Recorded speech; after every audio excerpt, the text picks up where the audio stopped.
अस्सलाम वालेकुम प्यारे दोस्तों। क्या राजा क्या रंक सभी झोली फैलाकर ख्वाजा से दरबार में खुद या अपने सिपह सलारों को भेज रहे हैं। कोई राजनीतिक हित साधना चाहता है तो कोई समाज में अपनी छवि सुधारने के प्रयास में चादर चढ़ा रहा है। तो प्यारे दोस्तों, आज हम अजमेर शरीफ दरगाह का एक चमत्कार सुनाने जा रहे हैं। दोस्तों, इसी तरह की इस्लामिक घटनाओं और वाक्य से रूबरू होते रहने के लिए आज ही सब्सक्राइब करें हमारे चैनल इस्लाम हिस्ट्री को और साथ ही बेल आइकॉन को प्रेस करें।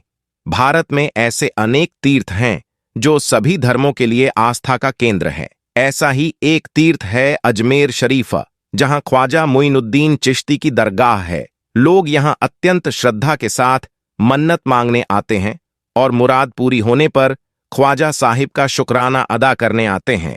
अरावली की पहाड़ियों से घिरा अजमेर बहुत ही खूबसूरत जगह है। कहा जाता है कि मुगल बादशाह अकबर आगरा से 437 किलोमीटर पैदल ही चलकर ख्वाजा मुइनुद्दीन चिश्ती की दरगाह पुत्र प्राप्ति की कामना लिए आया था। हजरत मोइनुद्दीन चिश्ती अजमेरी, जिन्हें ख्वाजा गरीब नवाज के नाम से भी जाना जाता है। ख्वाजा मोइनुद्दीन चिश्ती इस्लाम धर्म के एक ऐसे महान सूफी संत रहे हैं जिन्होंने इस्लाम के सुखते दरख्त को फिर से हरा भरा किया, जो गरीबों के मसीहा थे, खुद भूखे रहकर दूसरों को खाना खिलाते थे, जो दीन दुखियों के दुखों को दूर करते थे, जो पाप को पुण्य में बदल देते थे। वो अल्लाह के सच्चे बंधे थे। अल्लाह ने उन्हें रूहानी अफगाबी ताकतें बख्शी थी, जिनके मानने वालों की एक विशाल संख्या, जिनको इस्लाम धर्म के लोग ही नहीं, हिंदू सिख आदि अन्य सभी धर्मों के लोग मानते हैं। हजरत मोइनुद्दीन चिश्ती के वालिद का नाम हजरत ख्वाजा ग्यासुद्दीन था और वालिदा का नाम बीबी उम्मुल वरा था। कहा जाता है कि ख्वाजा के माता पिता का खानदानी नसबनामा हजरत अली के से जाकर मिलता है, जिससे यह साबित होता है कि ख्वाजा गरीब नवाज हजरत अली की नस्ल में से थे। हालांकि कुछ विद्वान लोगों का मत है कि ख्वाजा की वालिदा का नाम महानूर खासुल मलिका था, जो दाऊद बिन अब्दुल्लाह अल हम्बली की बेटी थी। राजस्थान राज्य के अजमेर में स्थित ख्वाजा मुइनुद्दीन चिश्ती की दरगाह भारत के प्रमुख तीर्थ स्थलों में से एक है। यह दरगाह पिंक सिटी जयपुर से करीब 135 किलोमीटर दूर चारों तरफ अरावली की पहाड़ियों से घिरे अजमेर शहर में स्थित है। अजमेर शरीफ की दरगाह के नाम से यह पूरे देश में प्रसिद्ध है। इस दरगाह से सभी धर्मों के लोगों की आस्था जुड़ी हुई है। ख्वाजा साहब की दरगाह में हर मजहब के लोग अपना मथा टेकने आते हैं। ऐसी मान्यता है कि जो भी ख्वाजा के दर पर आता है कभी भी खाली हाथ नहीं लौटता है। यहां आने वाले हर भक्त की मुराद पूरी होती है। दोस्तों, गरीब नवाज की करामत ने हजारों हिंदुओं की जिंदगी बदल दी। कुदरत का यह करिश्मा अजमेर शरीफ की दरगाह में पेश आया। एक वक्त था जब अजमेर में हिंदुओं का एक बहुत बड़ा मंदिर था और यह मंदिर सिर्फ राजा और रानियों की इबादत के लिए खास था। और उस मंदिर के साथ ही एक तालाब भी था, जिसको हम और आप आना सागर के नाम से जानते हैं और पहचानते हैं। हिंदू इस तालाब के पानी को बहुत ही ज्यादा पवित्र यानी पाक साफ मानते थे। उनका मानना था कि जो भी इस तालाब में नहा लेगा उसके सारे गुनाह झड़ जाएंगे। कहते हैं कि इस मंदिर में रात को इतने चिराग जलते थे कि हर रात 3.5 मन तेल उन चिरागों में इस्तेमाल होता था। अगल बगल के देहाती इलाके मंदिर के नाम थे, यानी उन देहात की आमदनी मंदिर पर खर्च होती थी। उस मंदिर में हजारों लोग रहते थे, जिनका काम आने वालों की सेवा और देखभाल करना था कि कौन सा खुदा बेटा देता है, कौन सा देवता सेहत और तंदुरुस्ती का मालिक है और किस मूर्ति की पूजा से दौलत की बारिश होती है। हजरत ख्वाजा गरीब नवाज रहमतुल्लाह आले उस मंदिर के पास चले गए और आना सागर से कुछ दूरी पर चटाई बिछाकर अपने मुरीदों के साथ बैठ गए और उसी वक्त अजान वक्त हो गया। लिहाजा आप रहमतुल्लाह आले ने हजरत कुतुबुद्दीन बख्तियार काकी रहमतुल्लाह आले से अजान देने को कहा। अजमेर में अल्लाह की वहदानियत और सल्लल्लाहु अलैहि वसल्लम की रिसालत का यह पहला इलम था। वह लोग इस्लाम को नहीं जानते थे कि इस्लाम क्या है। चुनांचे अजान की आवाज सुनकर वह हैरान हो गए और अपने घर से निकल आए।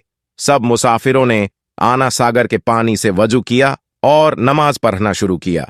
सब हिंदू हैरान रह गए कि सब भगवान तो अंदर हैं, तो फिर ये लोग किस भगवान को पुकार रहे हैं। जब शाम हुई तो राजा के ऊंट, जो दिन में चरने के लिए गए हुए थे, अपने चरवाहों के साथ वापस आने लगे। इत्तेफाक से जहां ख्वाजा गरीब नवाज रहमतुल्लाह आले अपने साथियों के साथ बैठे हुए थे।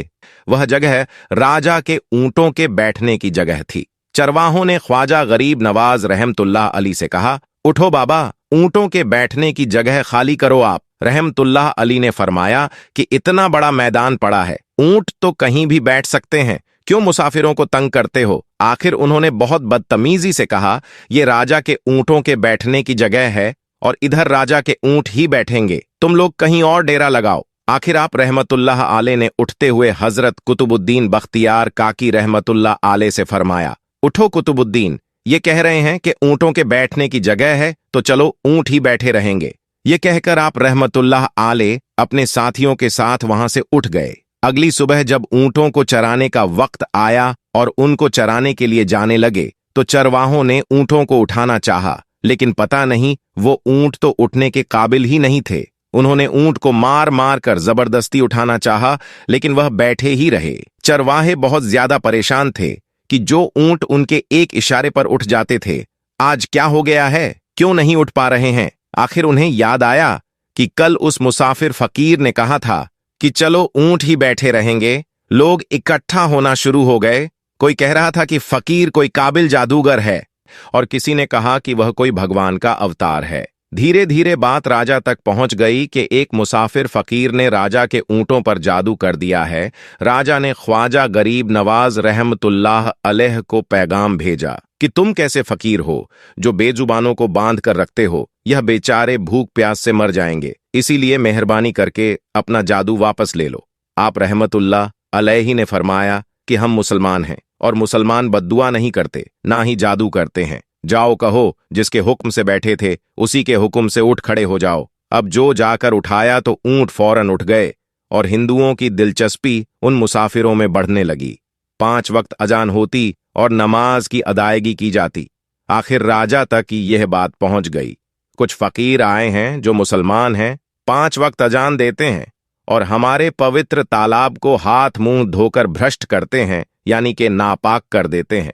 और तो और हमारे धर्म के खिलाफ बातें करते हैं, कहते हैं कि मूर्तियां पूजने के काबिल नहीं है, ये तो सिर्फ पत्थर हैं। राजा ने फकीरों को पैगाम भिजवाया कि तुम लोग मांस गोश्त खाते हो, हमारे धर्म के खिलाफ बोलते हो और तो और हमारे तालाब को अपने हाथ डालकर नापाक करते हो, जो हम बर्दाश्त नहीं कर सकते, इसलिए तुम लोग यहां से चले जाओ। आप रहमतुल्लाह अली ने फरमाया कि और भी तो दुनिया आती है, हमारे पानी पी लेने से कौन सी कमी आ जाएगी। लेकिन वह कहने लगे कि वह सब हमारे अपने धर्म के लोग हैं और तुम दूसरे धर्म के हो, आइंदा तुम लोगों ने तालाब को नापाक किया तो हम बर्दाश्त नहीं करेंगे। आप रहमतुल्लाह अली ने हजरत कुतुबुद्दीन बख्तियार काकी रहमतुल्लाह अली से फरमाया, कुतुबुद्दीन शायद ये लोग आइंदा हमारे पानी पी लेने पर कोई लड़ाई झगड़ा करेंगे, जाओ एक मशकीजा पानी ले आओ ताकि जरूरत के वक्त कुछ तो पानी मौजूद हो। लिहाजा हजरत कुतुबुद्दीन बख्तियार काकी रहमतुल्लाह आले ने उनसे फरमाया कि चलो हम मशकिजा भर लेते हैं।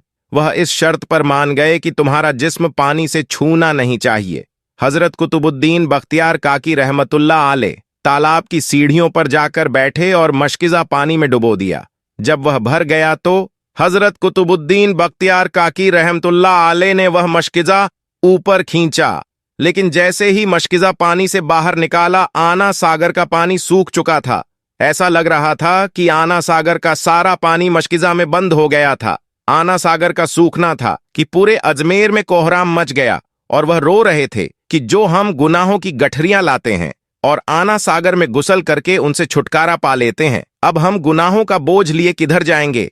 सारे इलाके में खबर फैल गई कि मुसाफिर फकीर ने जादू के जोर से आना सागर को सुखा दिया है। राजा ने जब यह सुना तो वह बहुत परेशान हो गया।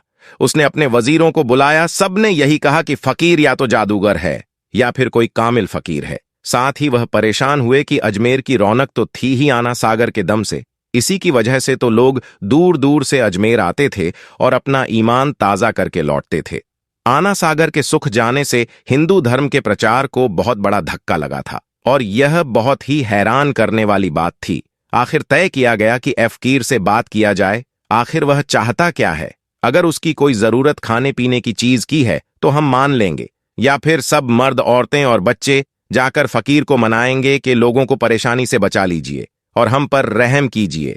हम पाप का बोझ उठाए किधर जाएं और कैसे सुकून पाए। यह काम ज्यादा आसान था। लिहाजा सारे लोग बाबा साहब रहमतुल्लाह आले के पास आए और बोले, बाबा तुम भी वजू कर लिया करना, लेकिन भगवान के वास्ते हमारा आना सागर हमें लौटा दो आप। रहमतुल्लाह आले ने हजरत कुतुबुद्दीन बख्तियार काकी रहमतुल्लाह आले से फरमाया, जाओ हजरत कुतुबुद्दीन मशकिजा वापस तालाब में डाल दो।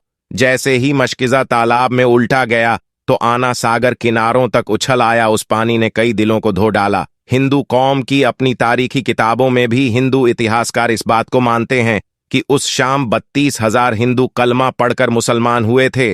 उन हिंदुओं के मुसलमान हो जाने से हिंदू पंडितों और आम हिंदुओं में भी गम और गुस्सा का तूफान उठ खड़ा हुआ था और वह सोच में पड़ गए थे कि फकीर अगर कुछ दिन और इधर रुक गया तो देवी देवताओं का तो नाम लेने वाला भी कोई नहीं होगा। लिहाजा लोगों ने राजा को मजबूर किया कि जल्द से जल्द कुछ किया जाए। राजा ने मंदिर के बड़े पंडित रामदेव को बुलाया और उसे बाबा साहब रहमतुल्लाह आले से मुकाबला करके जल्द से जल्द उन्हें हराने को कहा और अजमेर से बाहर निकाल देने का हुक्म दिया। रामदेव अपने वक्त का माना हुआ पंडित था, जिसके इल्मे काबिलियत की दूर दूर तक धूम मची हुई थी। उसने राजा को यकीन दिलाया कि जल्द ही राजा को कोई अच्छी खबर सुनाएगा। रामदेव बाबा साहब रहमतुल्लाह आले के पास आया और उल्टे सीधे सवालात करने शुरू कर दिए। बाबा साहब रहमतुल्लाह आले चुप रहे। जब रामदेव ने हद से बढ़कर शोर मचाना शुरू किया तो बाबा साहब रहमतुल्लाह आले ने उसकी तरफ आंख उठाई और मुस्कुराकर फरमाया कि रामदेव तू शोर मचा रहा है, पर मैं तेरे माथे पर ईमान का नोट चमकता देख रहा हूं। इस निगाह और इस लहजे में ना जाने क्या जादू था कि रामदेव कदमों में गिर गया और रोते हुए बोला, बाबा जिस धर्म के तुम हो उसी धर्म में मुझे भी शामिल कर लो। पंडित रामदेव खुद ख्वाजा गरीब नवाज रहमतुल्लाह आले के हाथों पर मुसलमान हो चुका था। सुभान अल्लाह। दोस्तों आज की इस वीडियो में इतना ही। मुलाकात होगी आपसे एक और नई वीडियो के साथ। वीडियो पसंद आई तो लाइक करें, शेयर करें। तब तक के लिए आप सभी को खुदा हाफिज।